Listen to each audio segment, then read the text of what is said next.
आप सबका स्वागत है करियरशाला में। आज बहुत दिनों के बाद मैं वीडियो बनानी प्रॉपर अब शुरू कर रही हूँ। चलिए शुरू करते हैं। आज की जो वैकेंसी है वो एनआईटीज की वैकेंसी है। एनआईटी यानी कि नेशनल इंस्टीट्यूट ऑफ टेक्नोलॉजी, और ये अलग अलग जगह की वैकेंसी है। तो इन टोटल काफी अच्छी वैकेंसीज हैं। अगर आप वहाँ के पर्टिकुलर रहने वाले हैं तो ये आपके लिए अच्छा मौका है। You can go for it. Video को एंड तक देखिएगा और डिसाइड कीजिएगा कि आपको पेपर भरना है नहीं भरना है, वो बात की बात है। पर पहले वीडियो को चेक करके ये चेक कर लीजिएगा कि आप कहाँ के लिए एलिजिबल हैं और कहाँ आप जा सकते हैं। सबसे पहले चलते हैं मणिपुर की वैकेंसी के ऊपर। मणिपुर की वैकेंसी जो है वो है, और इसकी लास्ट डेट बता देती हूँ, 20 अक्टूबर है। वो निकल पहले की चुकी है। इसके अंदर अपने पास जूनियर इंजीनियर, टेक्निकल असिस्टेंट, ठीक है, टेक्निकल असिस्टेंट के साथ साथ superintendent, senior assistant, junior assistant, technician और लैब अटेंडेंट की पोस्टें हैं। अच्छी खासी पोस्टें हैं। तो आप इसको देख सकते हैं कि आपके पास जो पोस्ट है बेसिकली जूनियर इंजीनियर की तो वन है, लेकिन बाकी सारी पोस्टें इंक्रीज या डिक्रीज हो सकती हैं। और सीनियर असिस्टेंट की वन पोस्ट है, जूनियर असिस्टेंट की 5 पोस्टें हैं।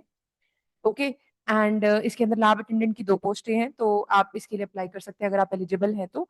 एलिजिबिलिटी चेक कर देते हैं। मैं ज्यादा नहीं बता रही हूँ अभी के लिए, बेसिक बेसिक चीजें बता रही हूँ। अगर आप कहेंगे तो इसका कंप्लीट वीडियो बना दूंगी, बट अभी के लिए सिर्फ आपको पता होना चाहिए कि आपको फॉर्म भरना है, तो please go and fill it. इसके लिए रिटन टेस्ट और स्किल टेस्ट होगा जिस जिसके लिए रिक्वायर्ड है, तो आप वहां पे जाके कंप्लीट वीडियो चेक कर सकते हैं। और एप्लीकेशन फी इसकी नॉन रिफंडेबल, ₹1000 की एप्लीकेशन फी है, 500 for women, SC and other categories. ठीक है। और ये बेसिक डाटा आपको दिया हुआ है कि आप अगर अप्लाई करना चाहते हैं तो आपको इन टर्म्स एंड कंडीशंस को नोटिस में रखना होगा। जहां तक रही क्वालिफिकेशन की बात, अगर क्वालिफिकेशन की बात करें तो आपको पता होना चाहिए कि जब आप बात कर रहे हैं एज लिमिट की, एज लिमिट तो यही दी हुई है, 30 for engineer, 30 for technical assistant. और ये ईसी के हैं, EC, so it's basically related to engineering. तो आप वहाँ के चेक कर सकते हैं। अगर आप इसके लिए एलिजिबल है तो आप अप्लाई कर सकते हैं। सुपरिटेंडेंट की अगर बात करें 30 ईयर्स, इसके साथ ही आपका ग्रेजुएशन होगा। और सीनियर असिस्टेंट की अगर बात करें तो सीनियर असिस्टेंट के साथ भी आपका ग्रेजुएशन होगा।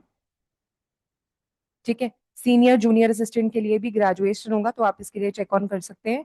और टेक्नीशियन के लिए अगर आपने फिजिक्स कर रखी है ग्रेजुएशन में या ईसीई कर रखी है तो आप अप्लाई कर सकते हैं।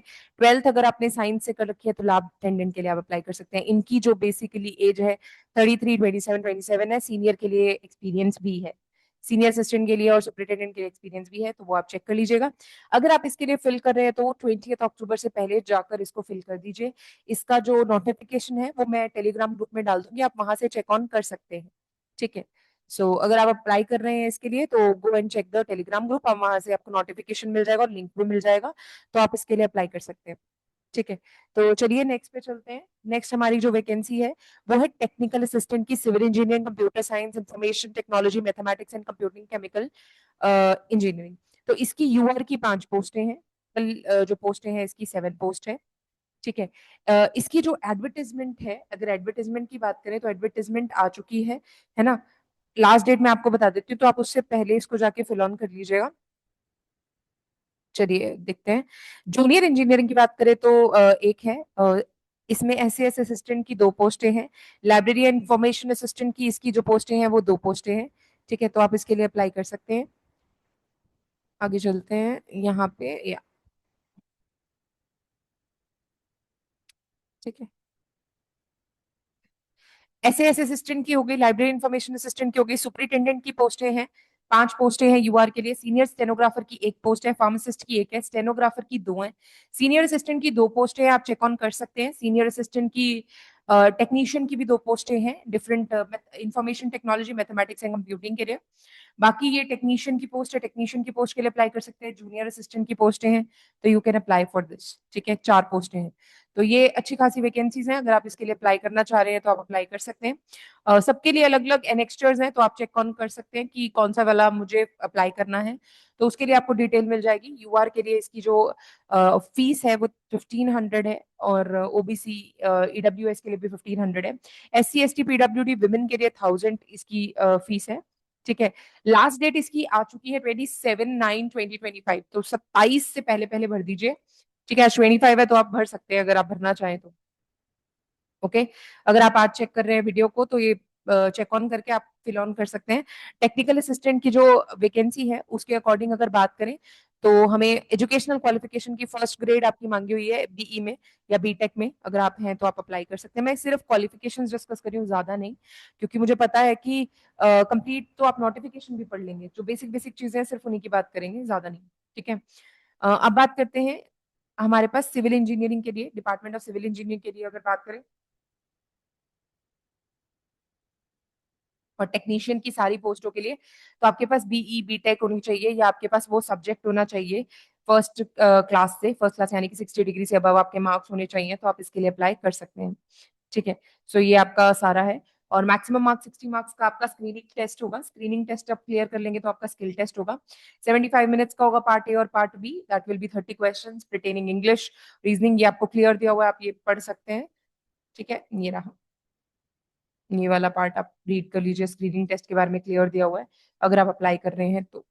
ठीक है। बाकी इसके लिए अप्लाई कर सकते हैं, 27 इसकी लास्ट डेट है, आ चुकी है तो ध्यान से। ठीक है। नेक्स्ट हमारा कुरुक्षेत्र के लिए वैकेंसीज निकली हुई हैं।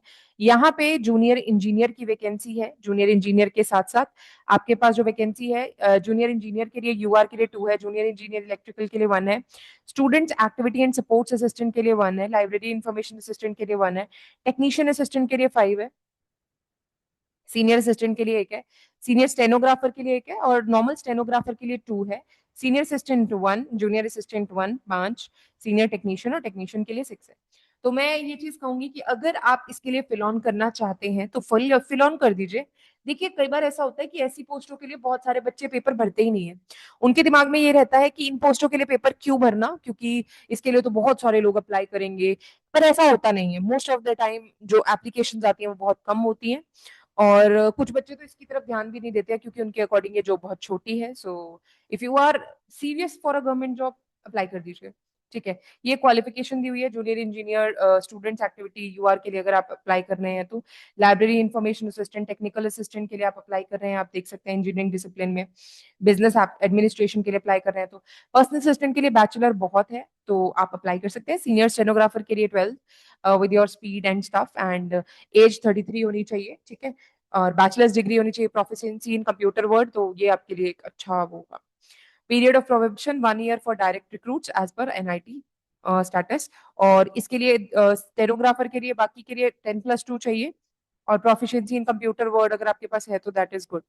सीनियर असिस्टेंट के लिए 10+2 चाहिए, कंप्यूटर स्किल्स चाहिए, एज 33 दी हुई है, तो आप इसके लिए अगर अप्लाई करना चाहें तो आप कर सकते हैं। जूनियर के लिए भी सेम है, लेकिन इसकी एज 27 है, so you can apply for that. ठीक है।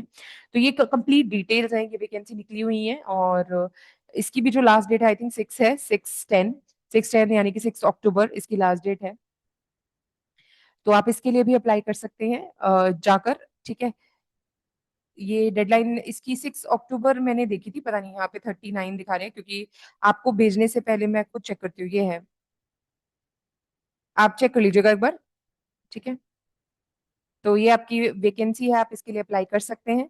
अप्लाई करने तक ध्यान रखिएगा, आपको क्या करना है, आपको हार्ड कॉपी भी भेजनी है, ये हार्ड कॉपी भी भेजनी है, तो आपको प्रिंट आउट लेके 6 तक भेजना है, उसको ध्यान रखिएगा।